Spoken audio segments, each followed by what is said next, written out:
Drama serial तकदीर में आज की एपिसोड में हमना बैठी होती है और ज़ारा अहमद को खाना खिला रही होती है। तो वो उसे कहती है कि भाभी आप ऐसा करें, आप भी मन्नत मांग लें, मैंने भी मन्नत मांग ली है, नफल मांग लें आप भी, मैंने भी नफल मांग लिए हैं। हमना कहती है कि हाँ ठीक है मैं मांग लूँगी।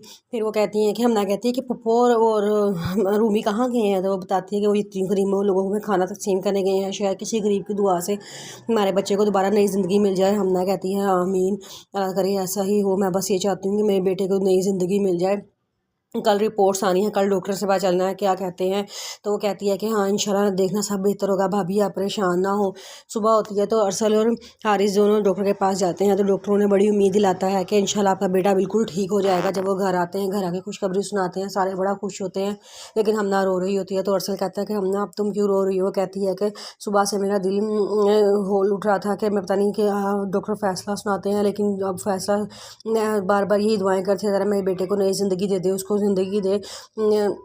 मैं किसी नई आजमाइश का सामना नहीं करना चाहती। अरसल कहता है कि हाँ अल्लाह ताला ने तुम्हारी सुन ली है, इसलिए अब परेशान ना हो, बस दुआ करो कि अल्लाह ताला तुम्हारे बेटे को नई ज़िंदगी दे। तो कहती है आमीन। फिर उसके बाद रूमी दुआ मांग रही होती है। तो वहाँ पे ज़ायरा आके बैठ जाती है। कहती है तुमने अपने लिए कुछ मांगा। वो कहती है कि मैंने अपना फ़ैसला अल्लाह पे छोड़ दिया, जो अल्लाह फ़ैसला करेगा वही बेहतरीन होगा। ज़ायरा उसे बताती है कि नीचे पप्पू आई हुई हैं, लेकिन इस बार वो रिमशा को साथ नहीं लाई। रूमी कहती है चलो अच्छी बात है, चलो मैंने सलाम करके आती हूँ। तो ज़ायरा कहती है अगर उन्होंने तुम्हारी बेइज्जती कर दी तो फिर रूमी कहती है कोई बात नहीं, ससुराल में रह के मुझे बहुत ज़ब्त करने की आदत पड़ गई है। फिर रूमी अपनी पप्पो से सलाम करने के लिए जाने ही लगती है तो फिर वहाँ चक्कर आते हैं और वो बेहोश हो जाती है।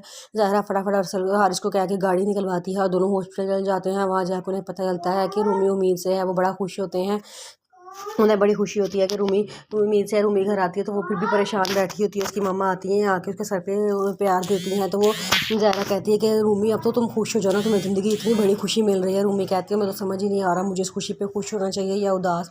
उसकी मम्मा कहती हैं कि नहीं बेटा, अल्लाह ताला जब कोई खुशी देता है तो उसे पूरे दिल से कबूल करना चाहिए। और जब सब कुछ ख़त्म होने के दहाने पे और हल्की सी भी रोशनी की किरण नज़र आए ना, तो उसे अल्लाह ताला की तरफ से एक इशारा समझते हैं। तुम ऐसा करो, असद को फ़ोन करो, असद को फ़ोन करो और सारी बात बता दो।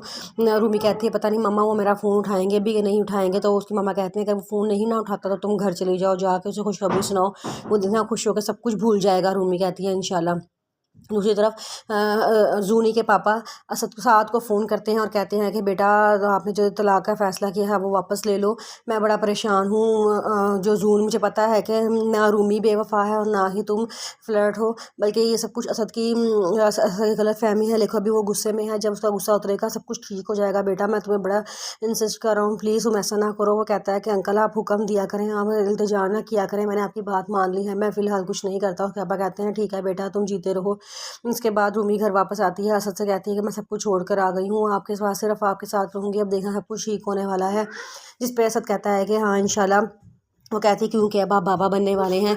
जब असद ये बात सुनता है तो एकदम वो खामोश हो जाता है, उसे समझ नहीं आता कि वो क्या करे। वो बिल्कुल चुप हो जाता है, कमरे से बाहर चला जाता है। रूमी परेशान हो जाती है कि ये एकदम इनको हुआ क्या है। वहाँ माहीन आती है तो फहमीदा बड़ा खुश होती है कि भाई मेरी रूमी के घर तो औलाद आने वाली है। तो माहीन को बड़ा गुस्सा आता है, वो कहती है कि कैसे औलाद हो सकती है, ये कैसे हो सकता है। उसकी सास कहती है क्यों नहीं हो सकता। तो माहीन कहती है कि जैसे मैं कभी माँ नहीं ना बन सकती, इस तरह का बेटा भी कभी बाप नहीं बन सकता। उसकी सास उसको गुस्से में उसको मुँह पे थप्पड़ मार देती है। जब उसे थप्पड़ पड़ता है ना तो कहती है कि हाँ कड़वा लगा ना, सच सच यही है, मैंने खुद असद भाई की रिपोर्टें चेक की हैं कि वो कभी बाप नहीं बन सकते।